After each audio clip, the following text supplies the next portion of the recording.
level is really low. No one really heard that mic check.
That was a buzz. A buzz. A buzz. We're gonna have a buzz. We're not. We're getting pretty on. He's got some old board that doesn't have any options.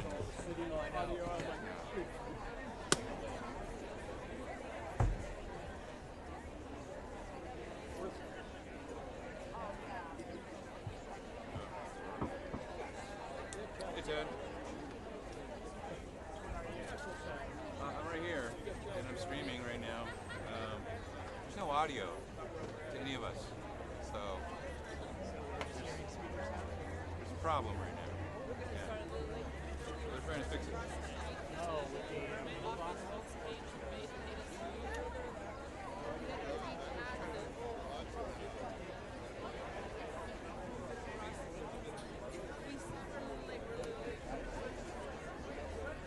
Well, that's because I put it to mine.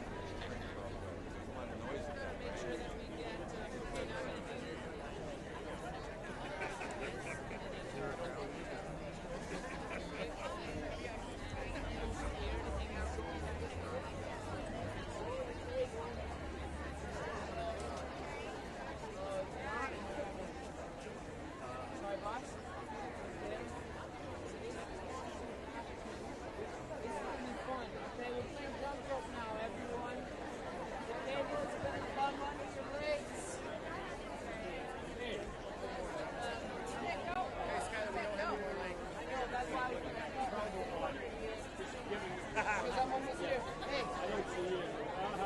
I'm here. I'm good. I'm good. Yeah, just walked in.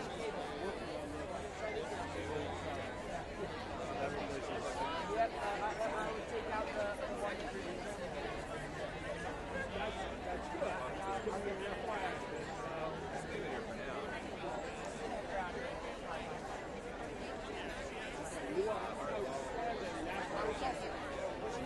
I'm Scott. Yeah, so just watch these guys. They'll give you. Keep an eye. They'll give you Y'all do the chop. chop the head. Yeah.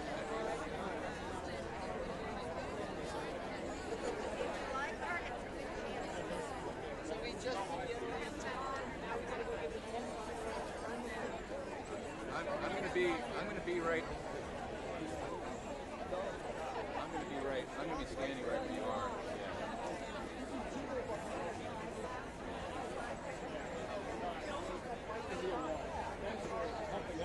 I'm trying. Yeah. There's no audio. Still nothing? Anyone hear anything? I just watched the light cycle up and down.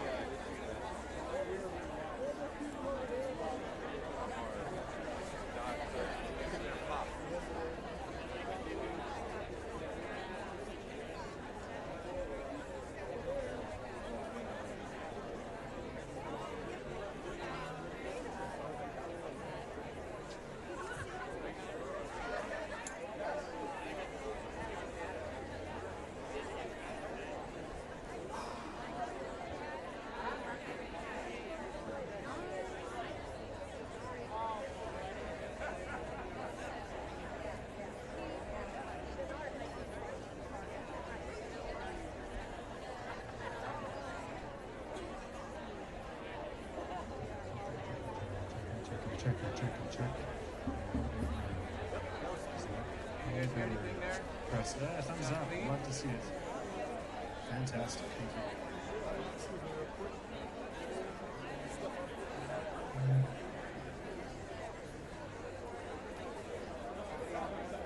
Sound clean? Well, I mean, do you hear buzzes or noises right now? Clean now. Oh, it's not clean.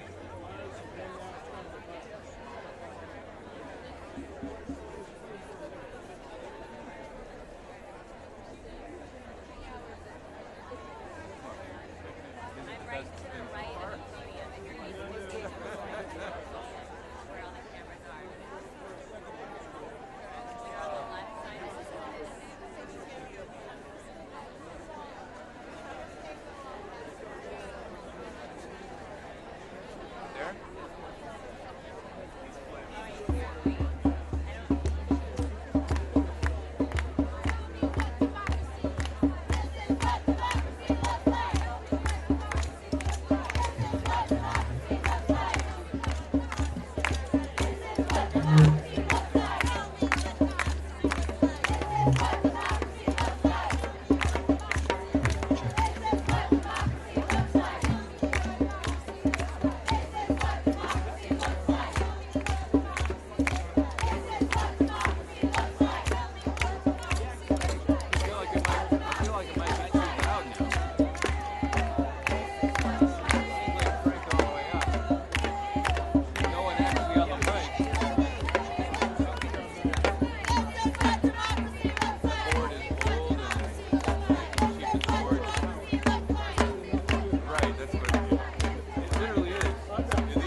check. Check, check, check, check.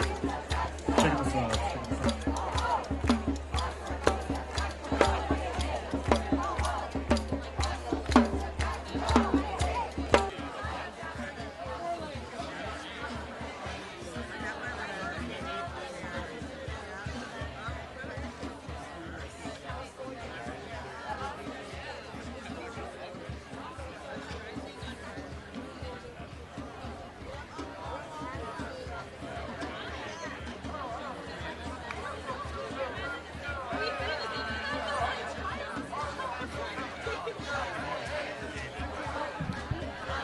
Checking solar powered sound system. Checking 1 2. Solar powered sound. Checking 1 2. Checking mic 1 2. Checking mic 1 2. Solar powered sound system. Checking mic 1 2. Feeling good? Feeling good? How's it sound?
Oh my God, I'm so excited.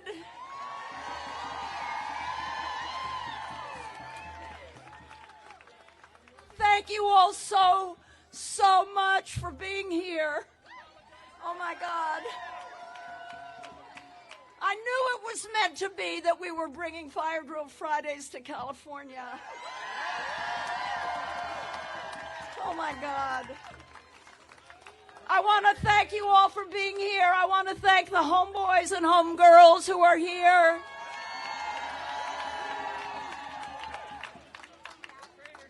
For 14 weeks this fall, I held Fire Drill Fridays in Washington, D.C. And we learned together, and we protested together, and we chanted and sang together, and we got arrested together. And the purpose was to raise awareness of the urgency of the climate crisis. As Greta Thunberg says, we have to act like our house is on fire, because it is. And millions of students and young people all over the world rose to that challenge. And they've inspired all of us. And now older people are stepping up and joining them. The ones that aren't stepping up are our elected officials. If they won't act, we can vote them out of office. But there is more of us than there are them, right? And so we have to organize and mobilize in such unprecedented numbers that whoever they are, the best of them or the worst of them, they will not be able to avoid listening and hearing and acting to our demands. This is our 15th fire drill, our first in California, and I'm excited. I'm excited not just because I'm home, but because I've realized this is the front line of the climate crisis here in California. And literally what happens here can impact the rest of the country and the rest of the world. For real. I mean, the crisis is not an abstraction in California. With the wildfires, the prolonged droughts, and what many of you may not be aware of are the terrible diseases, cancer and heart disease and asthma, and so many diseases that are being suffered by the people who live in the shadow of the oil drills and the oil refineries. And many of those people are going to speak today. And that's why Fire Drill Fridays is so proud to join with Greenpeace. Fire Drill Fridays has become a project of Greenpeace. 12,000 people have signed up to bring Fire Drill Fridays to their local towns and cities around the country.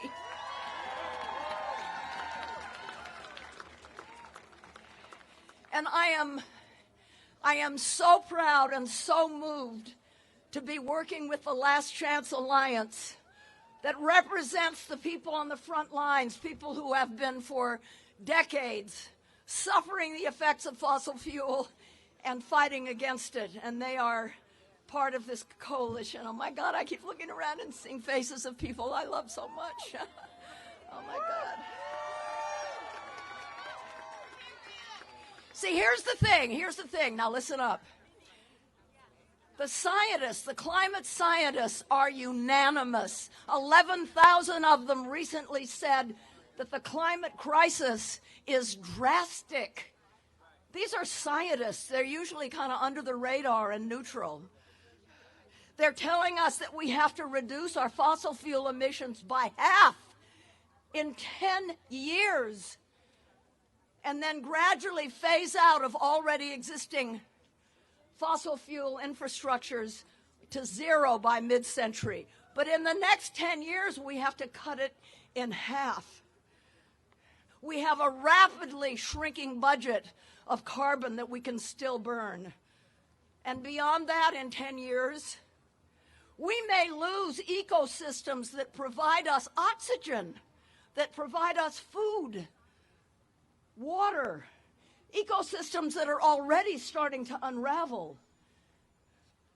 10 years. California is one of the big oil-producing states. It's also the 5th largest economy in the world. We already have more fossil fuel projects underway than the climate can sustain. They have to be halted.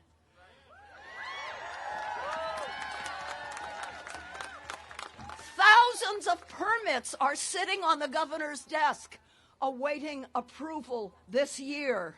He must not sign them. No more new wells.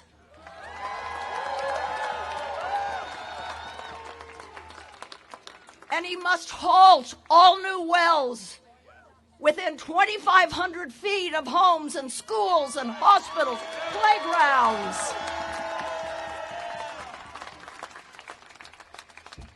Right now across California, there are over 8,500 oil and gas wells within a half a mile of where people live.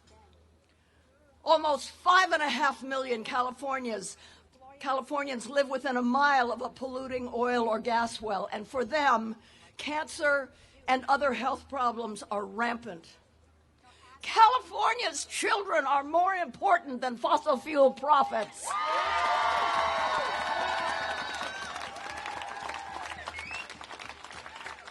Now, California has the reputation of being a climate leader, and we do lead in promoting a clean, sustainable energy future. But that's only half the picture. We can have all the solar panels and all the windmills in the world, but if we allow fossil fuel companies to continue to drill, we're going to cancel out all the gains we make with renewable energy. If we allow them to keep drilling, Californians, we won't use the oil. What will they do with it? They'll export it, or they'll turn it into plastic, single-use plastic. And we don't need any more of that either. Now, do you understand? Do you understand what I'm saying? Okay, let me hear you, because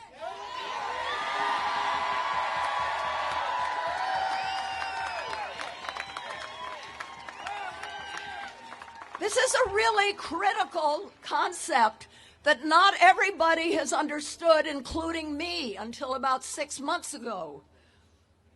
We have to do both. We have to go for a clean, healthy energy system for the future, and we have to stop fossil fuels. It takes both. Think of scissors. 2 blades of scissors. It requires both. No new fossil fuels, phase out fossil fuels, and go for a sustainable energy future. Now, you may not know this, but for all the good things that Jerry Brown did, he never confronted the oil industry. He never did. He went for the demand side. He went for the renewable, and that's great. But he never stood up to big oil. That's not going to fly anymore, okay? It's too late for that now. It's too late for moderation, and yes, it is hard. It is really hard to do what has to be done. But we think Governor Newsom has the guts. We do. We think he can be a climate hero in California. And if he is a climate hero in California, he's going to be a climate hero in the country and around the world. And yes, it's going to cost a lot of money to phase out of fossil fuel, but you know what? Continuing on fossil fuel costs even more money in terms of public health impact, climate-related extreme weather events, and massive cleanups, which we, the taxpayers, by the way, are being stuck with. But we're a strong state. We have the resources, we have the workforce, and we have the spirit of innovation that the transition to renewable energy requires. And it must be a just transition that leaves no workers behind.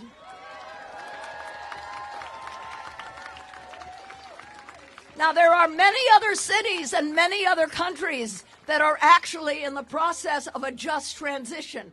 And you know what the absolute essential ingredient is from the very beginning is that unions and workers and communities are at the table planning the transition. It can't be an afterthought.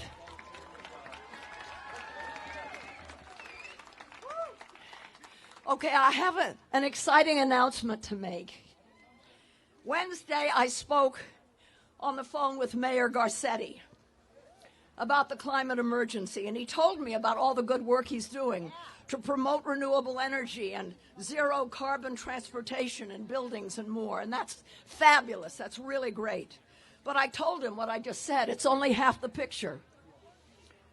We also need to start phasing out fossil fuels, starting with the wells near people's homes. And I asked him to support the Last Chance Alliance agenda of stopping new fossil fuel expansion, supporting a 2,500-foot health and safety buffer, and implementing a just transition off fossil fuels over the next 3 decades. And I asked him if I could share with all of you his complete commitment to this agenda. And you know what he said? Absolutely. Yes.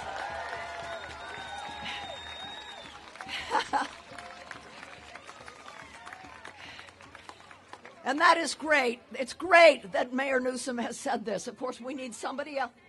Garcetti, I'm sorry, that Mayor Garcetti has committed to this, but we also need the governor. We need Governor Newsom. So we're here today to join with more than 750 organizations in the Last Chance Alliance to ask Governor Newsom to stop new fossil fuel projects and implement a 2,500-foot setback for health and safety reasons, and to phase out a fossil fuel. Now, Governor Newsom is the first governor of a major oil-producing state to announce last November that oil production must be phased out. And he's taken some really, really important steps, and there's no question that he's gone farther than any of his predecessors. But he has to do more. Every new well he approves deepens the health and climate emergency that fossil fuel has caused. So join me in calling on Governor Newsom to stop approving new wells now.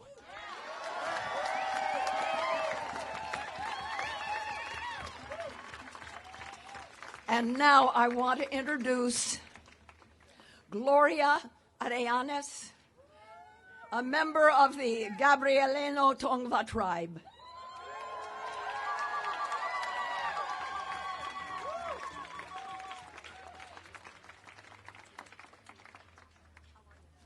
I'm so happy to see you. I love your heart glasses. This woman represents the land that we are standing on.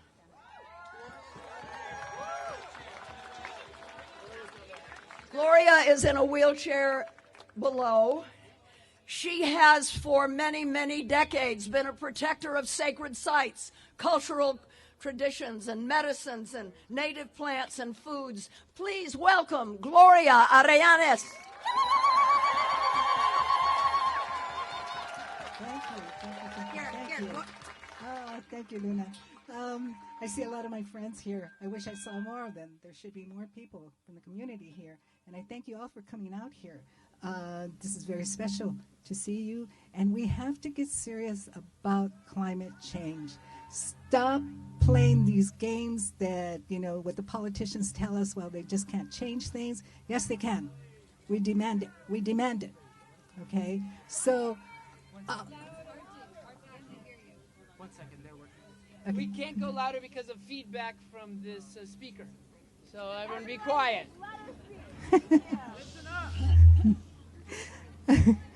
Thank you so much. Thank you for being here today. Do you know how important this is? Just your presence lets us know everything that we do, all the pain that we go through to organize these things. You make it worth it by being here because we know we're reaching you. And that's important. Just everyday families, moms, there should be a lot of kids out here because they're our next generation. Okay, so, we have to learn how to I have a soft voice. Okay, we have to learn how to get people to change their habits, how they drive, how they brush their teeth, how they drink a glass of water.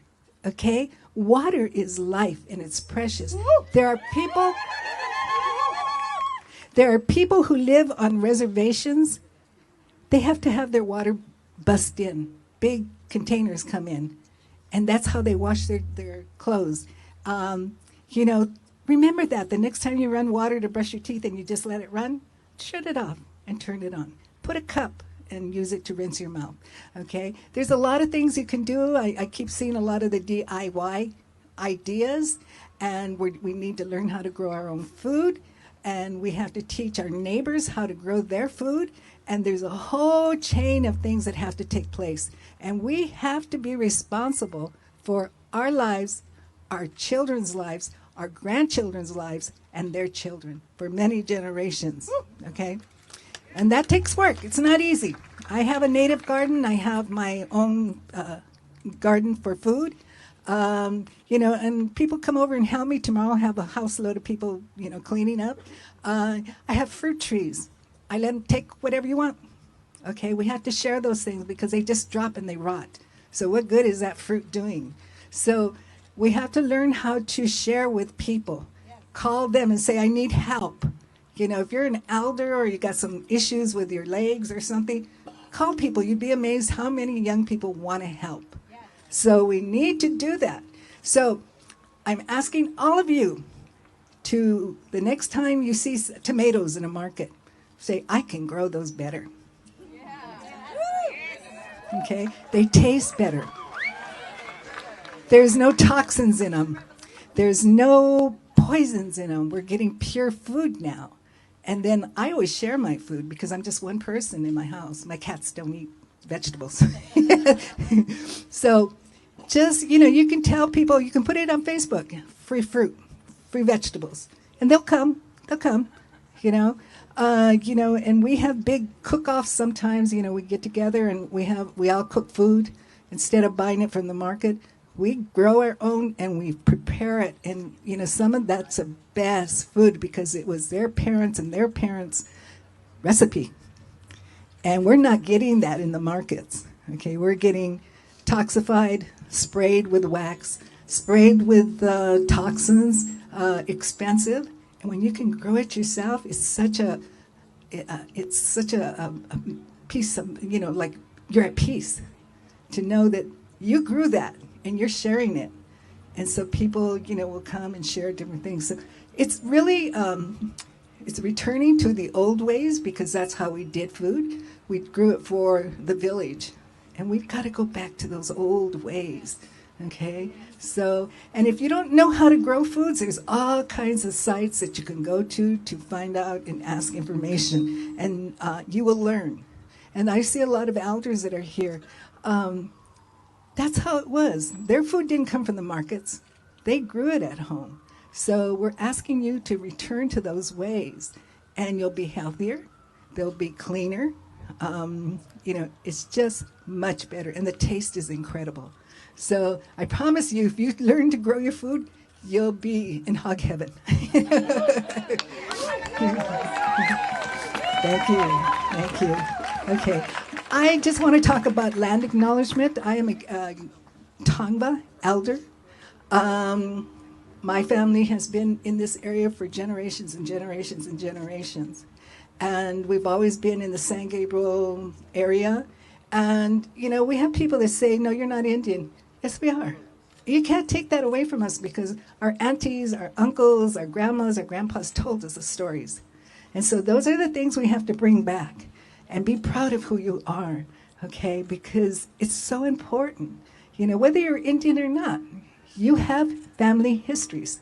Okay, cherish those, share them with people so they can see you've been here a long time. You may not be a tribal person, but you live here and you grow food here. Okay, that's what's important. Teach the children how to continue to grow that food. Teach the children how important it is to grow your own food and not go into the markets and buy these things that are not very healthy. They don't have taste. And when you grow your own, they have taste. Okay? So those of you that know that, you've got to share that information with your neighbors and your family and encourage them to do the same. So, you know, we're on a new journey. Okay? We can't depend on the government. We can't depend on, you know, just growing food. We have to know what we're doing, why we're doing it, and share. Because I can tell you, one tomato plant gives you a lot of tomatoes, you know, a lot. And we want to share that with your neighbors, with your family, you know, your uncles and aunts. And they always say they taste much better. Yes, they do. Yes, they do. There's something about homegrown. It's the best. I just was learning about some gardening last night and what they're promoting. And, you know, these little gardens that they're not surviving because they don't know how to love the plant. You have to love the plant.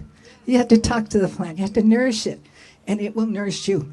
So remember that, and, you know, take care of it.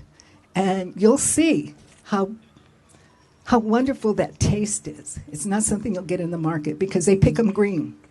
Okay? So you're going to grow what's right.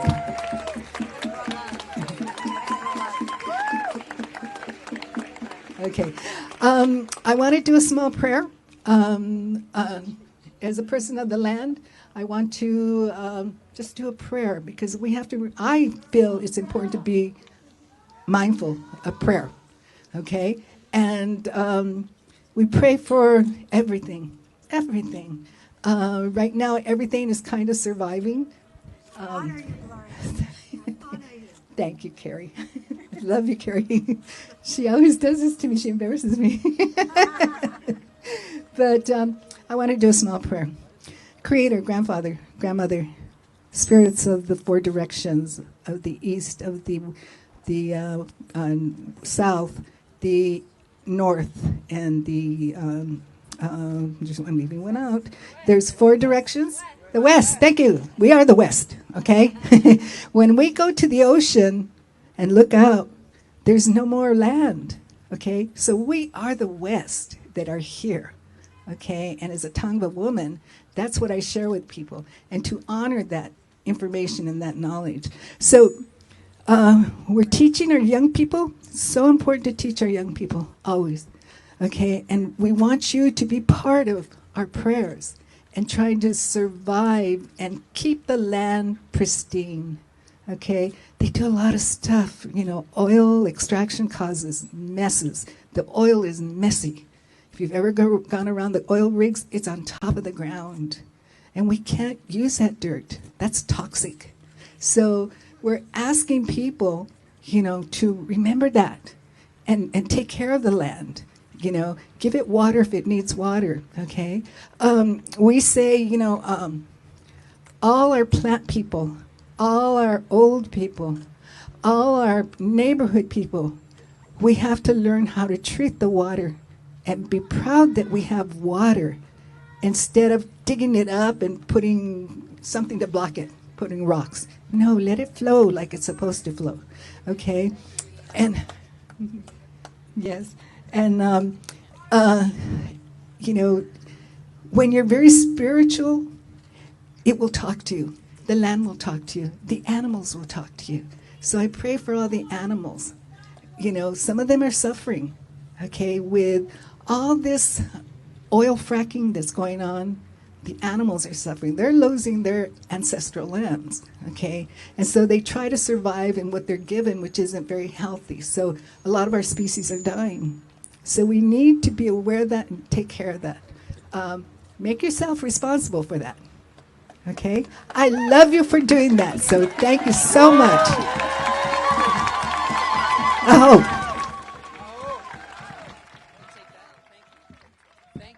Thank Arianes, and I want to apologize for those people who couldn't hear, but because Gloria is in a wheelchair and she was in front of the speaker boxes, there was too much of a reverberation. If I may have permission to paraphrase, Gloria was talking about the importance of honoring the earth and taking it back from factory farms. Agribusiness has been taken over by fossil fuels, putting small farmers out of work, so let's grow our own food.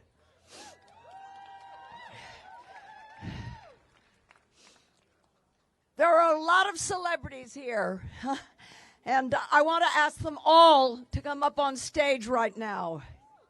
Piper Perabo, Bonnie Wright, Amber Valletta, Rainn Wilson, Brooklyn Decker, Rosanna Arquette, Catherine Keener, Joaquin Phoenix, June Diane Raphael, Paul Scheer, Saffron Burrows, Kate Mara, and Rooney Mara. Many of them got arrested with me in D.C.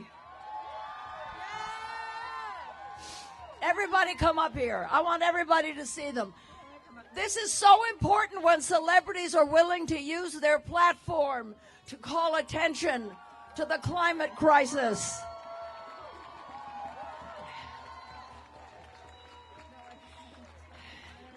So let's give them a big round of applause. Woo!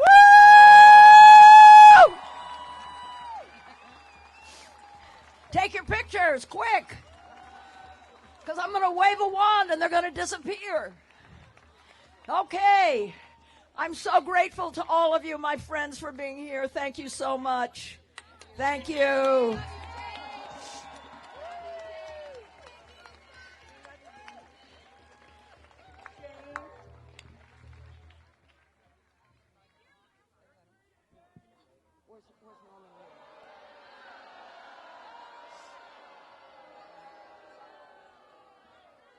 Why are people booing? Okay, never mind. All right.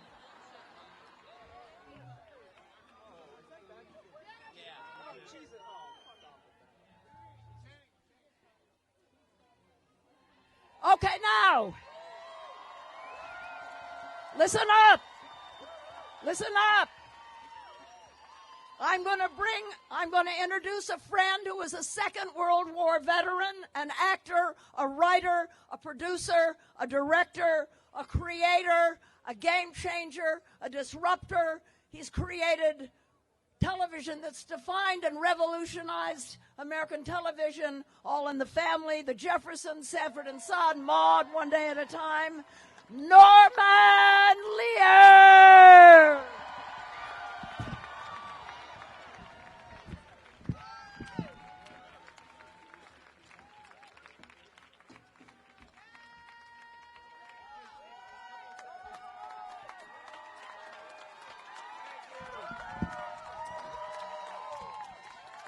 Thank you, thank you, thank you.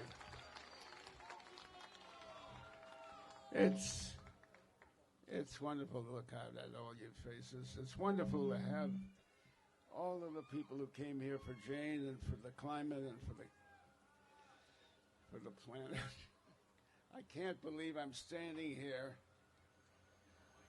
I have been enjoying and living off of the planet longer than anybody here. Try 97 years. Looking out at all you young faces, I am here for you young faces. As the father of 6 kids and 4 grandkids, I cannot overstate how much I want them to have and enjoy. Oh, holy shit! They didn't hear anything I said. Yeah, but just keep it I got it close. Thank you.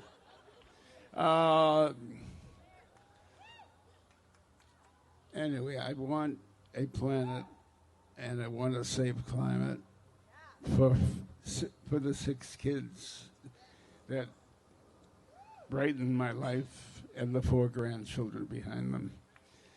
I think Jane Fonda is, I don't have a hero bigger, larger, more important to me and to them than Jane Fonda.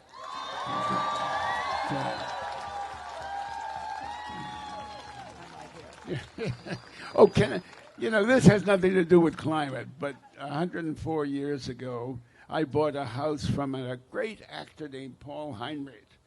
He'd lived in that house for about 25 years. He was very handy, did a lot of work with his hands and so forth, which matters in the rest of the story I'm about to tell you. I was living in the house for 2 years and went downstairs and to change a fuse. And then I saw, as I changed the fuse, Mr. Fonda's dressing room, Mrs. Fonda's this, Mr. Fonda. The actor who lived in that house had bought the house from Henry Fonda, the father of Jane, and I take it for granted everybody in the world knows this. Anyway, one of the great men, one of the great actors. Somewhere up there you'll find Henry Fonda and the Family, an hour-and-a-half special I did with him a great many years ago. And now I'll get the hell out of here by introducing the next speaker. So I have the pleasure of introducing Alicia Rivera. She's an organizer with the Communities for a Better Environment, one of the co-chair organizers for Stand LA.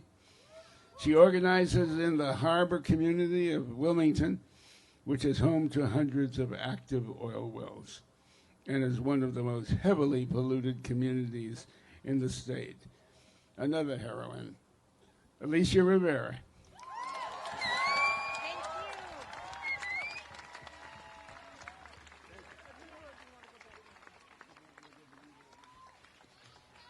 Good morning, and thank you all for taking time this morning to be here in solidarity with the communities that are suffering the impacts of the fossil fuel industry and oil drilling operations.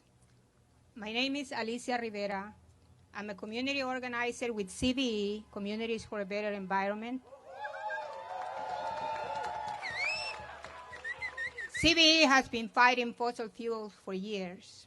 Sometimes we win, and if we don't, we continue on because our climate and our planet matters. I focus my work in the city of Wilmington, a poor community that is less than 30 square miles, and is mostly low income. About 90% of people in Wilmington are low income and Latinos. Imagine having one refinery that you live less than a mile from, that continues to flare, continues to spew smoke on a daily basis. It creates smells that nauseate you, that make you feel like not eating. You see your children, they don't want to eat because they feel like throwing up. You keep smelling the sulfur like rotten egg. You smell of gas and you call the gas company to come. You think it's your stove, but it's not your stove. It is outside. Where Wilmington has 5 oil refineries in this small area, engulfing the residents from all directions. Not only that, but we have the majority of the oil drilling sites in all of Los Angeles. So from cradle to grave, we suffer the impacts from the fossil fuel industry, having a grip in our city.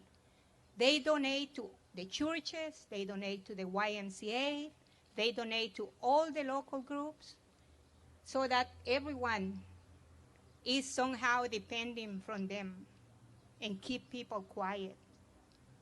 However, when people are suffering, they go around.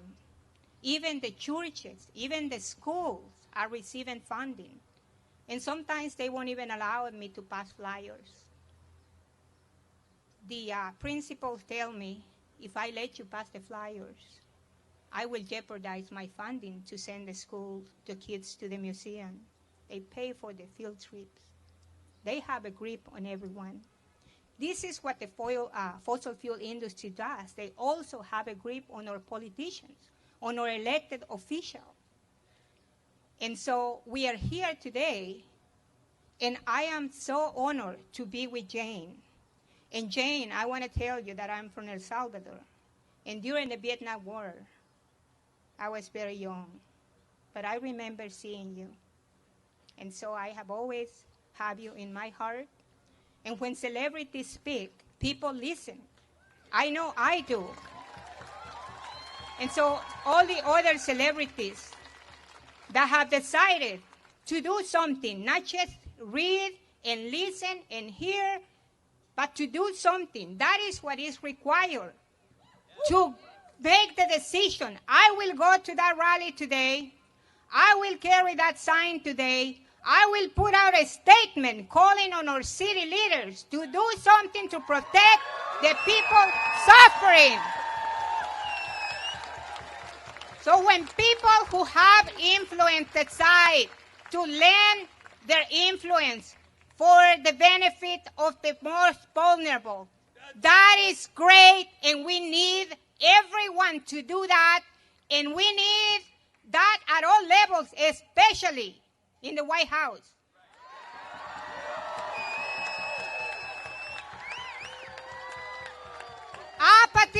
Apathy is not an answer. Apathy is being complicit.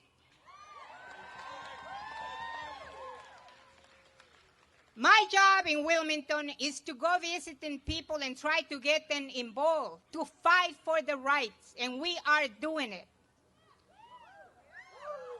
When I go to my meeting of my community members tonight and let them know that these celebrities and so many people came today on their call, they're going to have hope.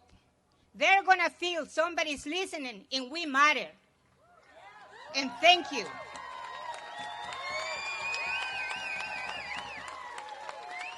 You know, it breaks my heart to hear the parents and the mother saying, my child didn't go to school today, so I'm home.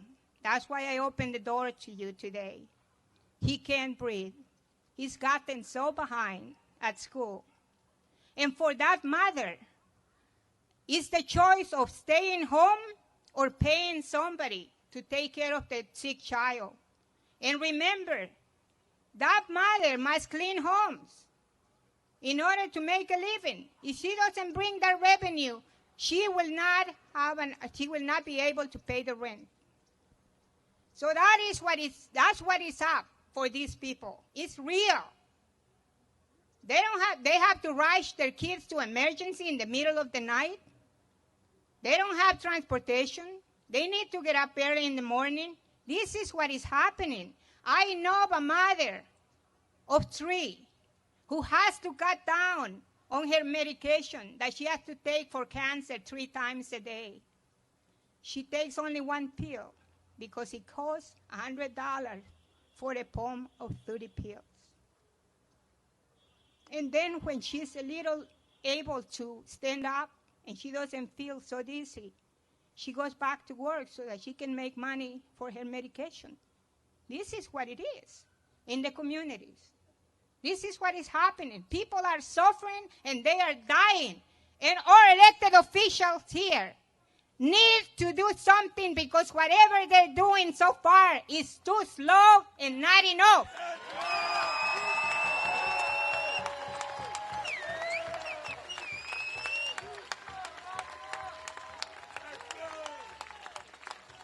CBE, my employer, is a member of the coalition Standing Together Against Neighborhood Drilling, Stand LA. And we have been fighting for over 5 years to educate city council members and to compel them to come to the neighborhood and see what it's like for people having oil drilling right next to their bedrooms and to their kitchen and tall derricks hovering over their roofs, and to protect them by passing an ordinance that would protect all Angelinos. This measurement called for a 2,500-foot setback, a barrier for new oil drilling operation from where people live, sleep, play, and pray, and go to school, and go to the doctor, and that's what happened. We have them right next to us in Wilmington. And so people are really suffering while these politicians and city officials are sitting in their hands doing very slow measurements. We cannot continue to keep on waiting. We call on Mayor Garcetti for his Green New Deal to be real. He needs to include a 2,500-foot setback. And on Mayor Garcetti and on our governor, if they truly want to be green and to be progressive and to be for green energy, they have to, Governor Newsom has to pass an ordinance also to protect people statewide with 2,500-foot setback. People in Kern County, low-income people in Kern County and Oxnard and all around throughout California and the Grapevine are suffering as well. And these leaders need to do something. Do it now. It's long overdue.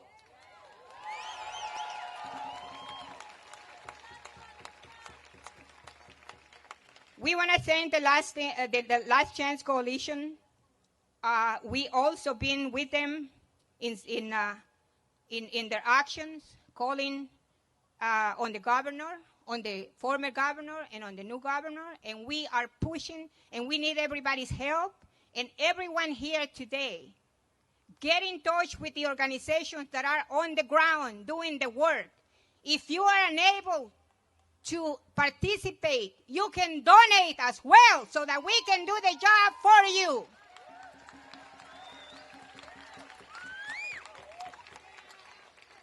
And lastly, I want to say a chant that has kept the movements in the third world countries for human rights alive and with spirit. And that is, the people united will never be defeated. And let's chant together. The people united will never be defeated. The people united will never be defeated. El pueblo unido jamás será vencido. El pueblo unido jamás será vencido. Thank you.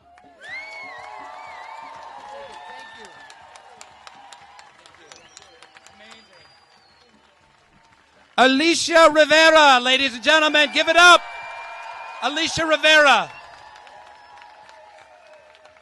We are warriors. I played a character on The Office that knew a little something about fire drills. Inside joke. I'm so happy to be here. A lot of talk about celebrities. Let's face it, 99% of celebrities are idiots, including myself.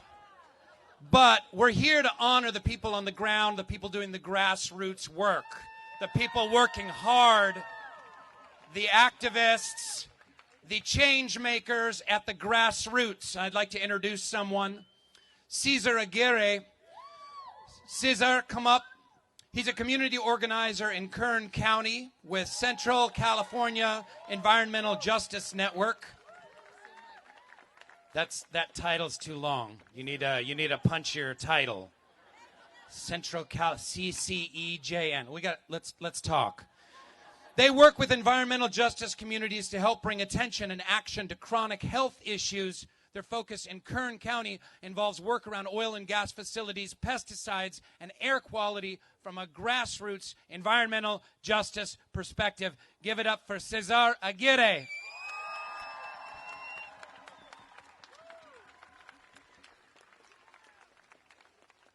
Thank you so much, everyone who came out here. It's good to see a giant crowd. My name is Cesar Aguirre, and I come from Kern County. Kern makes 75% of the oil that comes out of California, and California is one of the biggest oil-producing states in the entire world.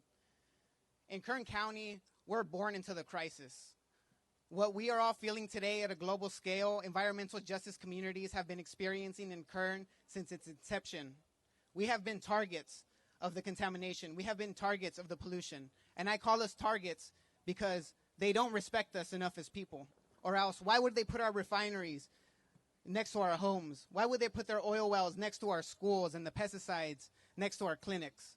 It's a lack of respect.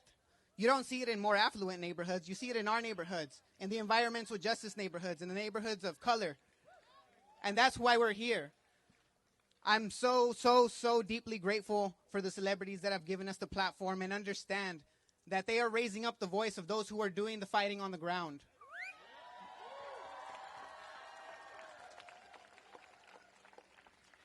As a community organizer, I've met far too many kids who live close to a pesticide application site who are growing up with cancer. Mothers who gave birth to babies with birth defects because there was a gas leak underneath their home with explosive levels of gas. This is unacceptable. If this were to happen in a rich neighborhood, there would be city council members and people from the state would be in their streets telling them how we can fix this, how can we help you.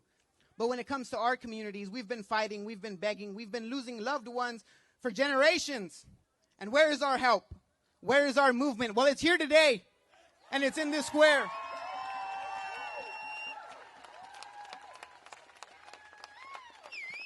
The lack of respect that we feel comes not from our people, but comes from the people that we elected to protect us. The people that are selling our health for profit so that they can be reelected. Our lungs can't take it anymore. In Kern County, we have the dirtiest air in the nation. Pesticides have poisoned our water. The water's not safe to drink. The air's not safe to breathe. And where can we go? We have nowhere else to go. And when we're gone, the earth will replace us with someone else. But the consequences of our responsibility and what we've done here will stay forever. The ecosystems that we've destroyed, the biodiversity that has been cut, that is our responsibility. And we were not the ones that caused this, but we will be part of the solution.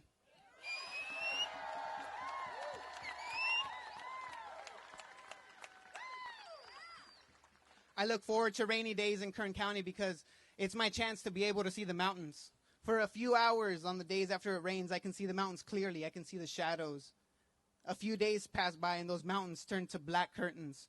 They disappear behind a wall of smog, a smog that's capped and kept in our bowl. Smog that's created by diesel, by oil and gas, by all these extractive economies that burden the communities that serve them. If you're chasing profit and you're killing the people who are making it for you, where will you be when there's no more people? That's why I'm here today, because this is about people power, and this is about us standing up and being heard.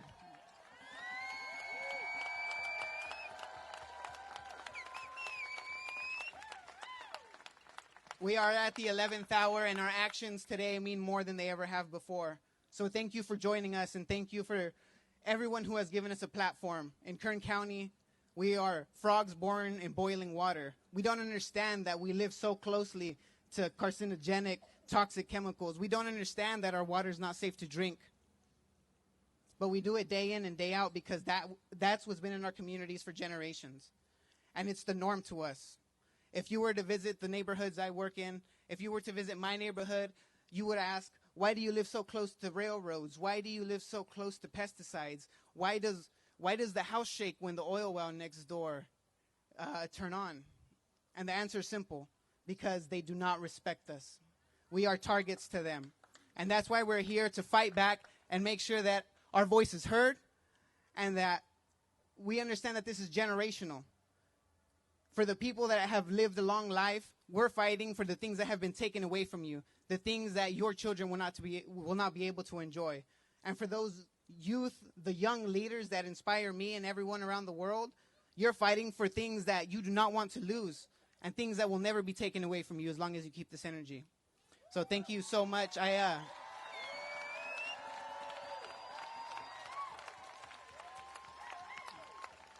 Like I said, my name is Cesar Aguirre. I'm named after Cesar Chavez, and he used to do something called a unity clap. This starts in the grassroots, and it's a small rumble, a small group of people that become powerful and they become loud. So I'd like to ask you in joining me for this, a small clap, and it builds up to show our power. Please join me.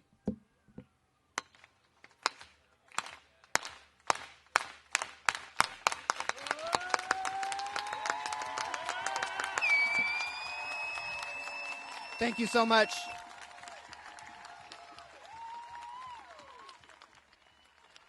Thank you, Cesar. My name is Bonnie Wright. Oh, did that work? Oh, yeah, we're on. Okay. Hi, everyone. My name is Bonnie Wright, and it is my pleasure today to introduce a dear friend of mine, Kevin J. Patel, who I have stood beside at many rallies and strikes before, so it's my honor to introduce him today. Growing up with severe heart issues due to Los Angeles' poor air quality, Kevin is one of millions of people across the world that are already victims of the climate crisis.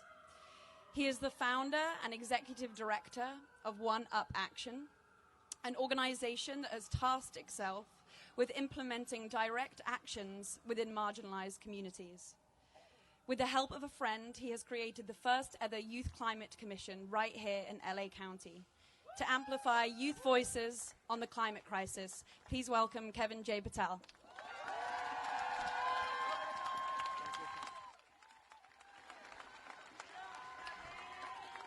I just want to say a big, huge thank you to my personal friend, Bonnie, for introducing me. Like Bonnie said, my name is Kevin J. Patel, and I have been a climate activist for over 6 years.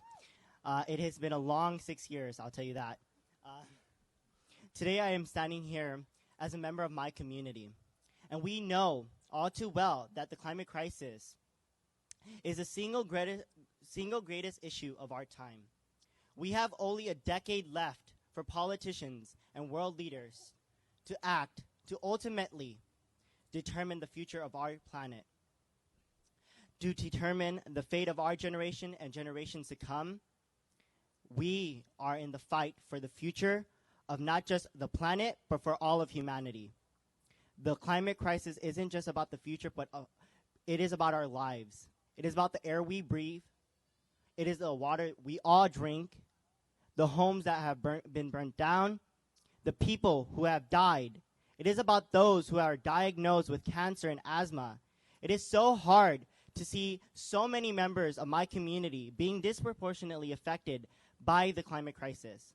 Growing up in South Central Los Angeles, I too am intimately familiar with the effects of the climate crisis. In middle school, I was diagnosed with heart palpitations, a direct effect of growing up in a community plagued by air pollution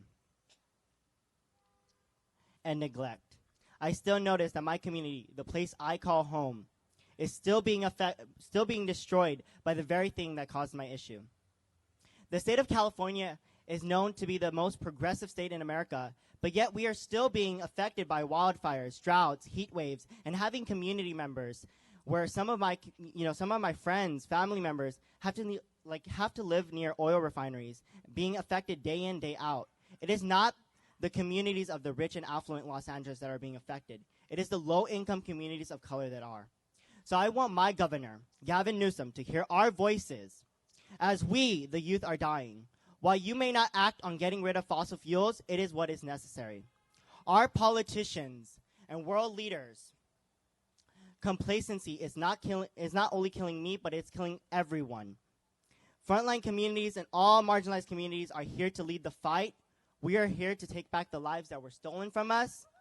We are here leading because we can see through the bullshit and lip service that politicians give us. When they don't want to tell us to our faces that our lives don't matter more than their wallets, we are not afraid to call it like it is.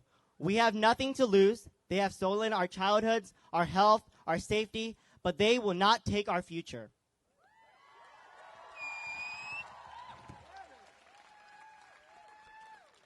Now, oftentimes in our fight for climate justice, the climate movement and media tend to leave out the voices of frontline youth and youth of color. But we are here to say that we will no longer be silenced into submission by the media or the climate movement, because it ultimately benefits the fossil fuel industry. We want who want us to stay silent. They know our power. They know we are a threat. And for the politicians who sit on their fossil fuel thrones, mark my word, the youth are coming. Our voices and stories are critical to exposing the fossil fuel industry for what it really is, an industry that profits off human rights violations. Having the climate crisis affecting our communities, our generations, our future, and generations to come isn't something that I want. I am no longer asking for permission to live. I am demanding it. We are all demanding it. The youth are here, adults are here, and we are about to call our shots for our lives. You are either with us in this fight or you are against us. We are here as proof that frontline youth will overcome, that you have failed in silencing us. We are the leaders of now, but we will fight for a future where one day it is us that will fill the seats of Congress and the White House. We will be the generation to change the fate of the planet, because we are tired of hearing the same discussions about solutions when we already know what must be done, and that is to take action. While little action matters, what we need right now is a revolution, because we are running out of time. Frontline communities and marginalized communities are running out of time. We need climate justice now. Governor Newsom and all the politicians in the world, get ready, because you are about to have a front row seat to not only a revolution, but a revolution of adults and youth alike fighting for our future. Now I want to, do a chant, and hopefully everyone follows through with this. What do we want? When do we want it? What do we want? When do we want it? Okay, one more time, and I want you to be loud so City Hall can hear. What do we want? When do we want it? What do we want? When do we want it? Thank you so much. And I want to thank Jane Fonda and Fire Drill Fridays and every single one. I also want to recognize that this is Tongva land, so I just want to thank all the indigenous leaders that are here. And if you see youth passing out voter registration cards, please fill it out if you're not registered to vote.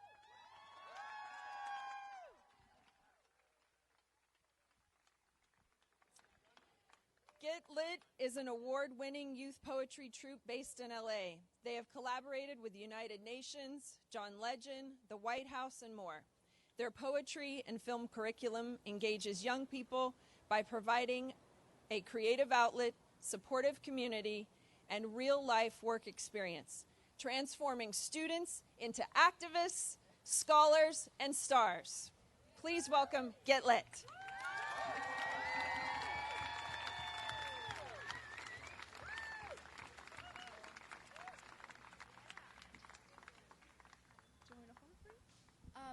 Hi, my name is Violeta. Can everybody hear me? Yes. Okay. Hi, my name is Violeta. I'm in 8th grade, and I attend Jefferson Leadership Academies.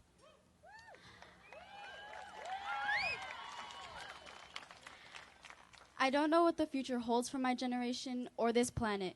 With so many safe spaces lost, this poem reimagines the Little Mermaid in today's polluted waters. This poem is titled Mermaid Goddess.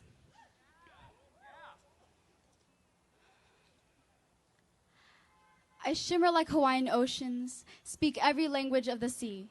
Lenguaje de sal y perdón, tongue of salt and forgiveness. I've got gadgets and gizmos aplenty, sunken treasures of trumpets and pearls, a sacred coral necklace on the brink of extinction because of rising temperatures. I've got long dark hair that goes past my shoulders, glows with sun-kissed copper highlights. But remember, mermaid hair don't care. Mermaids got bigger fish to fry. Mermaid goddesses know that climate change is real. As our oceans spike a fever from the northeast Atlantic to the western Pacific, waves and worries increase, kelp forests dying, plankton poisoned, leaving nothing left to snack on. Don't underestimate bottom feeders, for they are critical to life in the ocean. I've got who's its and what's its galore, 13 million tons of plastic, cigarette butts polluting our waters, straws blocking the airway of sea turtles, bags 100 billion used per year choking our seals, whales, and dolphins. Global warming, gentrifying coral reefs no longer red like the tides of our demise. Mermaid goddesses don't care who you love as long as you're happy.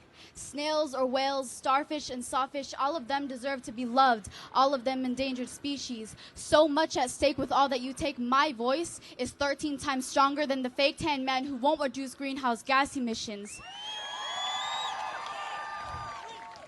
Mermaid goddesses, don't lock merchildren in abandoned caves to the depths of the ocean's sorrow. Dear Chiquita mermaids, be careful when you ride the waves of the future. Remember your beauty on the inside, your compassion for the climate, hope for your home. Have no fear of death as rising sea levels become the new normal. I've got gadgets and gizmos aplenty. I've got who's its and what's its galore. You want thingamabobs? I got 20.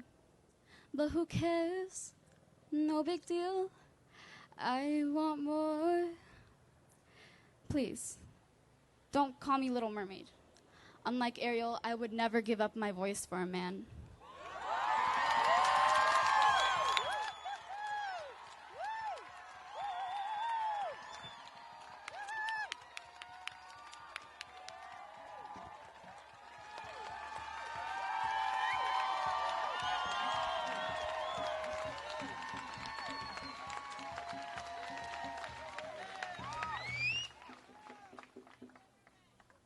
Hello, you can hear me?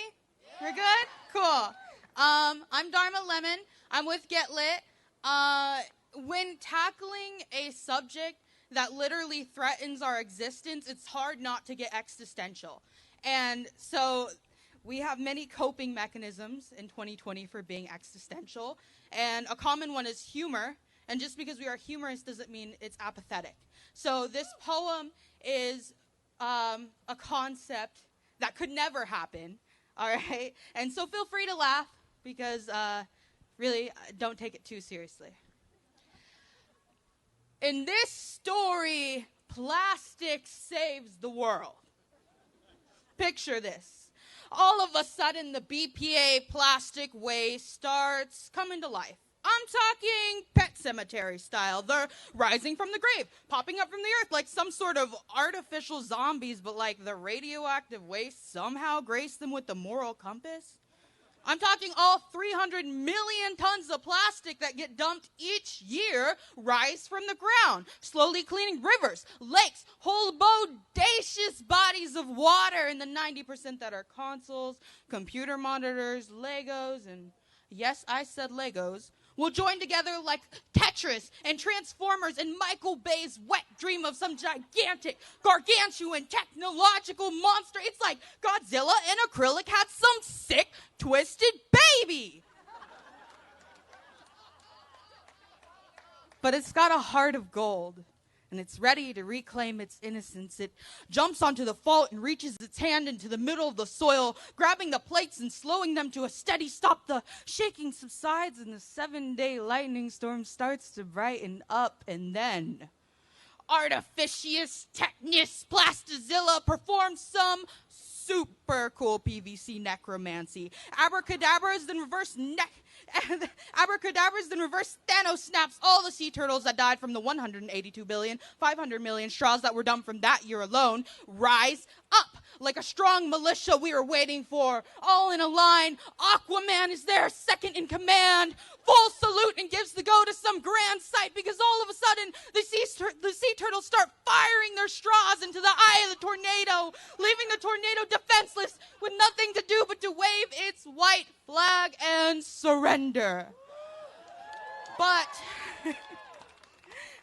that's not the end yet, because in this story, plastic saves the world with a little help from Aquaman, who y'all thought could just control halibut, but are dead wrong because he can also control the great plastic continent. You know? The great plastic continent? The one that can be seen from space?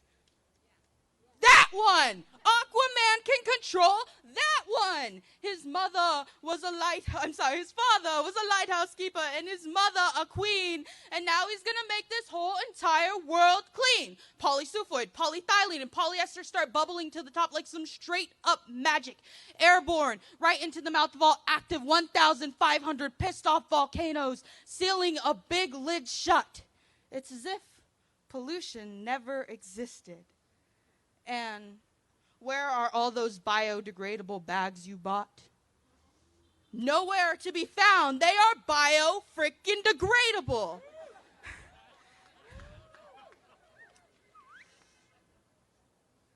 I want you to know the only joke in this story is us. Me, who threw away plastic, who keep throwing away plastic, and oh, how tragic it'll be when we are really up to our knees. This story isn't wiping me clean, it's just reminding me that in that story, plastic may have saved the world, but in the real world, we want it easy as if efficiency was worth the price of a human life. Convenience is killing us. In this story, simplicity slows our breathing and rots us from the outside in. Amenity makes it so easy to swallow this pill as if it won't dissolve the world around us. In this story, it is all our fault.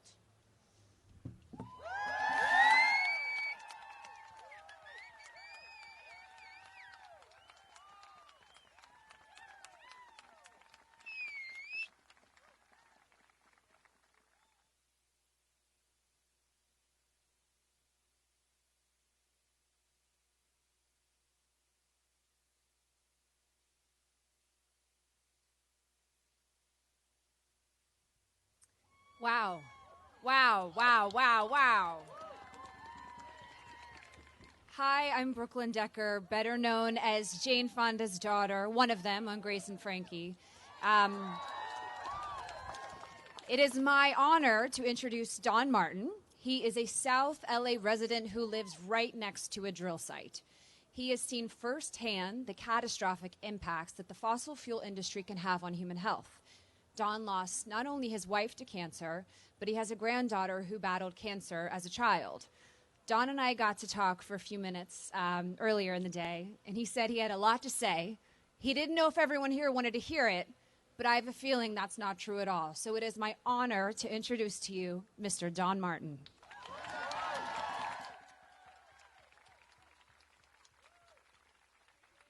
Hi, my name is Don Martin. Can you hear me? I want to make sure you can hear me because the message I've got to give is a very serious one. It's one that affects each and every one of us. The message is simple, SOS. You know, when ships are in distress out at sea, they send a distress signal, SOS, save our ship. Well, I'm saying save ourselves. We have to save ourselves. The Trump administration won't do it. He's opened up federal reserves for oil drilling. He's all but done away with the EPA. So you can't depend on him. You can't depend on the Republican senators because guess what? They backing him up. I went to the state legislature to complain about things that are happening. They told me that jobs were more important than the human lives. Okay? How absurd is that? You need the humans to command the jobs. If you kill all the people, who the hell's going to work? Are they going to replace us with robots? If they do, we won't need no jobs. As I said, I'm here with Stand LA, Stand Against Neighborhood Drilling. Okay? But it's not about me. This is not about me at all. It's about us. And let me show you the reality. I'd like to take just one moment to introduce you to my better half. Let me introduce you to my wife. Yeah, she's here with me. I know you can't see her because she's in a bottle around my neck. I wear her around my neck. I carry her wherever I go. The rest of her is at home on the mantelpiece in a jar. That's how serious this is. We were married for 50 years. I sat in her deathbed, watching her grasp for her last breath. They removed the left side of her brain on Monday and the right side of her brain on Wednesday. That's how serious this is. Make no mistake, I stand on the front line. I live within 300 feet of a 24-hour toxic waste disposal unit that blows directly into my bedroom. That's how serious this is. Make no mistake, we have to save ourselves. They are not going to do it for us.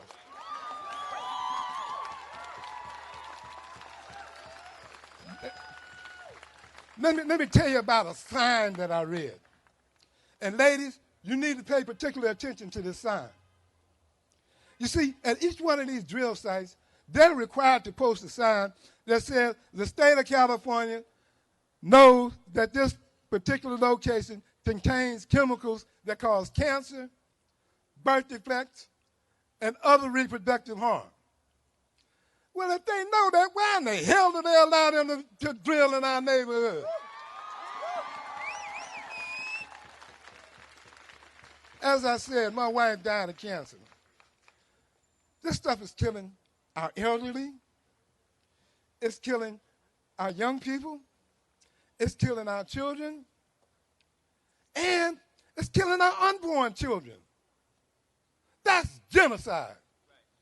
I don't give a damn which way you slice it or which way you cut it. That's genocide. When you kill off our elderly, you kill off our young people, you kill off our able-bodied, you kill off our children, and then you kill off our unborn, that's extermination. That's what we're facing. That's why we got to save ourselves. Nobody's going to do it for us. Nobody. I went to City Hall and told them about it. You know what they told me? Oh, it's a jurisdictional problem. We can't solve it because you're not in our jurisdiction. What kind of, shit is that? You see, these toxic wastes and these chemicals that they're spreading doesn't recognize no man-made boundaries. It's windborne. It gets into Justine, it could go to India. But they want to fool us into believing, well, if you live in L.A., we can't help you. If you live in Inglewood, we'd be able to do something for you. What kind of stuff is that? You tell me. Thank you. Somebody's listening out there. Somebody's listening. But ladies, like I said, you need to pay particularly close attention to the last few things of that sign. It says that these things cause birth defects. That's your children. Don't you understand? That's our children.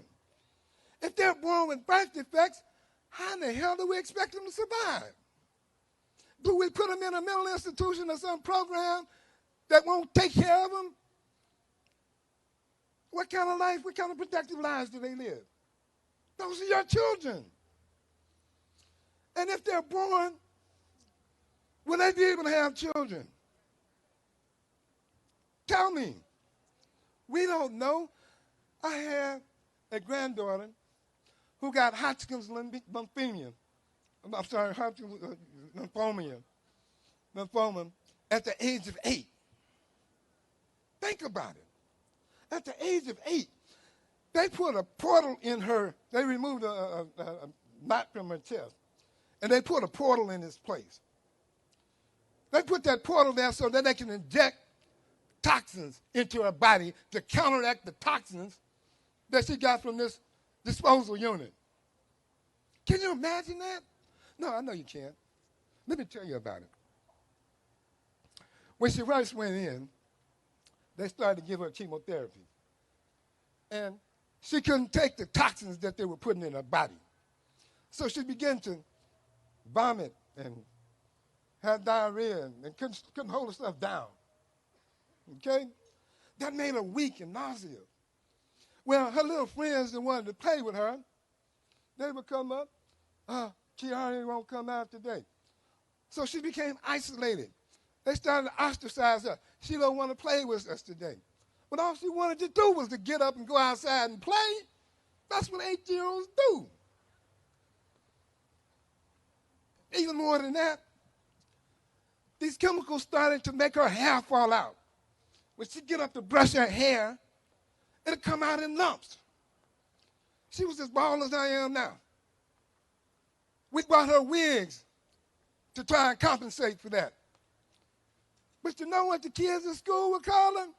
My baldy. You know what our 8-year-old friends would do? They wouldn't play with her because she had cooties. You all remember that in elementary school. We all did that. So she became isolated. Well, thank God she's in remission now. Don't clap so soon. Don't clap so soon, because like the rest of that science says, it causes reproductive harm. She's at the age now where she's getting to the childbearing stage. We don't know if she can have children or not. We don't know the full effects of those chemicals yet.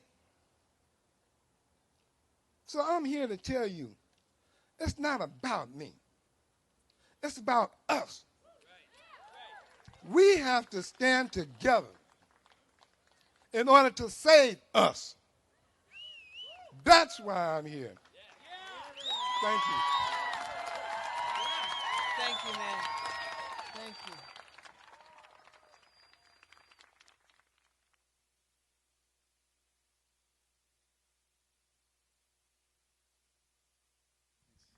Hi. Thank you, Jane and Greenpeace and all the organizers today, and thank all of you for being here. And thank you for giving me the opportunity to introduce one of our future leaders. Her name is Nayeli Kobo.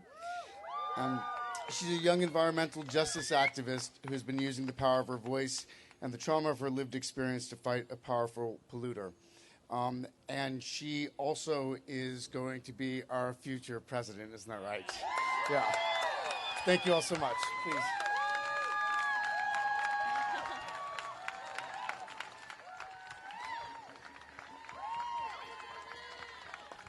I run in 2036, just so you guys remember my name, Nayeli Kobo. It'll be on the ballot.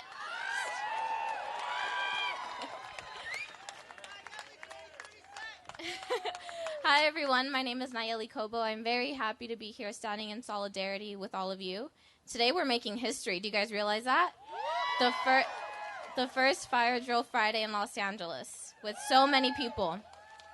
I want to thank all the celebrities, especially Jane Fonda, for giving us, the frontline community's ability to share our stories and using your platform to create change as well. I'm going to be sharing my story with you guys today. So, I grew up 30 feet across the street from an oil well called Alanco Energy that operates on land leased to them by the Archdiocese of Los Angeles. So as a community, we're fighting three monsters. The Archdiocese, but we're not attacking the faith, no shade, no nothing. The broken regulatory system that us as people of color constantly have to fight, and the oil industry. I started fighting to end environmental racism and establish environmental justice at the age of 9. Why start at such a young age? It's simple. I was forced to. I noticed not only me, but the rest of my community getting sick. In my personal experience, I developed asthma. That's something I'm always going to have to live with now. Heart palpitations so severe, I had to use a heart monitor for several months. Body spasms, I got to the point where I couldn't walk. I would freeze up and my mom would have to carry me from one place to another. Headaches, stomach pain, the list goes on. And unfortunately, it wasn't just me. It was most of my community. Yet, we turned ourselves from victims to fighters. We started a grassroots campaign in South Central called People Not Pozos, People Not Wells. And we started sharing our story. We started going to town hall meetings, city hall hearings, letting our elected officials know that they work for us. We put them in those seats, and we can just as easily take them out if they don't do their job.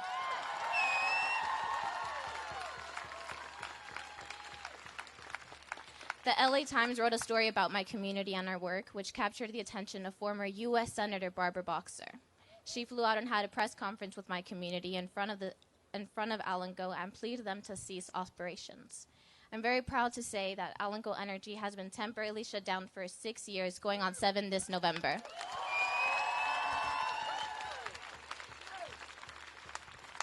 We then noticed we weren't the only community being affected by oil extraction. So came the birth of Stand LA, Stand Together Against Neighborhood Drilling Los Angeles. Come on, Stand LA deserves more than that.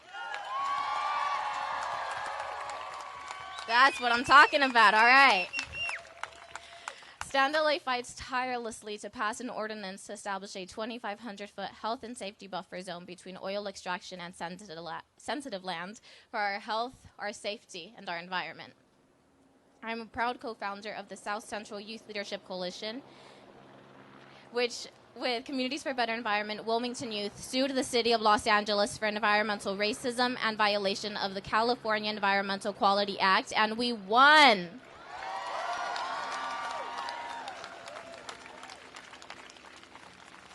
I tirelessly fight for my community because I believe everyone has the right to breathe clean air despite their age, gender, ethnicity, socioeconomic status, zip code.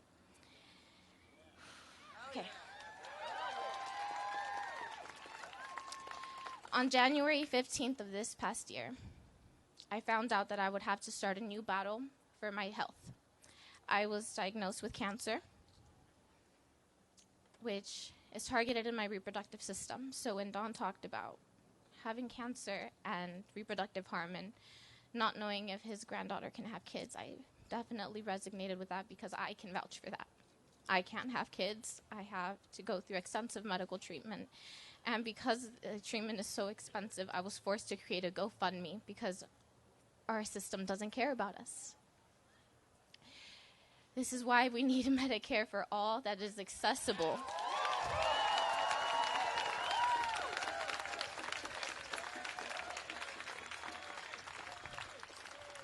So people don't have to go to these extremes to receive surgery and chemo and radiation because their family simply can't afford it. Thank you.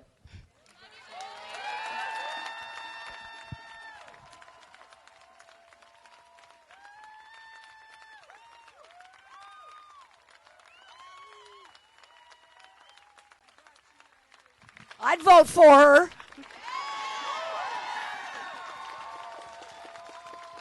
I feel so honored to have been able today to hear the voices of people on the front lines of the fossil fuel industry attack on humanity.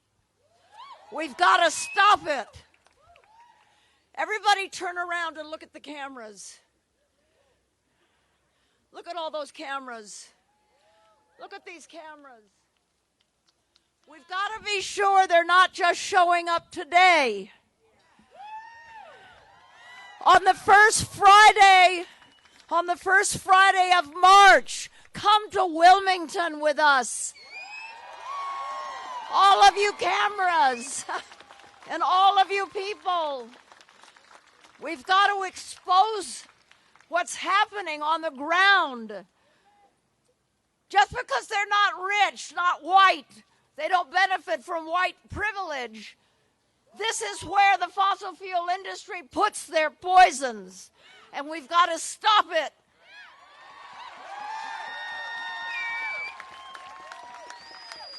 We're going to be doing Fire Drill Fridays on the first Friday of every month. We're going to be up in frigging Bakersfield. We're going to be in Sacramento. And we'll be back here. We're not going anywhere. We're going to stay until this stops.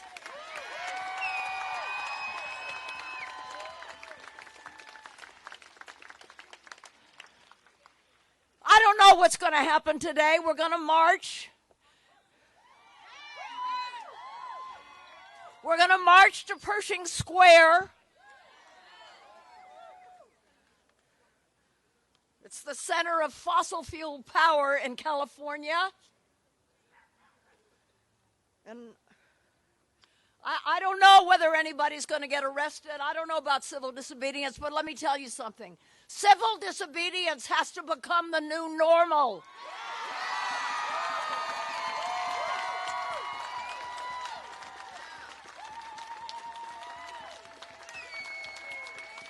And I can tell you from 4 months of it in Washington, D.C., I saw something happening to people who were traveling from all over the country to join us in D.C. to engage in civil disobedience and risk arrest, including many of my celebrity friends here, Joaquin and June and so many. And it's something very beautiful happens. It's so hard these days to allow your body to align with your deepest values and become one. You become one. And even though you're in handcuffs, and even though you're powerless, you are powerful.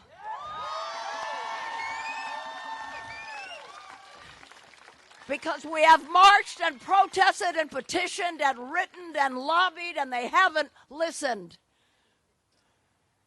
So we're going to have to grow bigger and bigger and become an army that fills the streets and shuts the government down if necessary.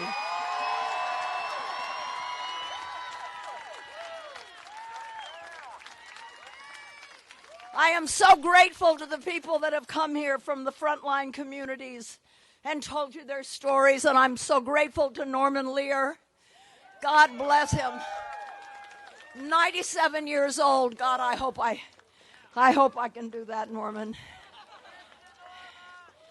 And Joaquin. Walking the talk, Joaquin. We'll see him on television on Sunday. And this whole thing has been live streamed around the world, I want you to know. And it really matters that there are so many of you. We didn't know how many people would show up. We had no idea. And you have no idea what it means that you're here.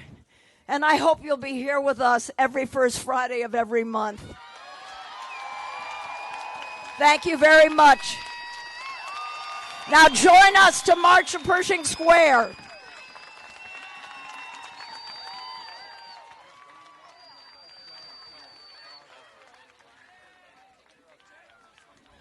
This is our tradition. At the end of everything, all the speakers and everybody comes up on stage for a photograph. Boy, you're strong. You can do that when you're old. Come on.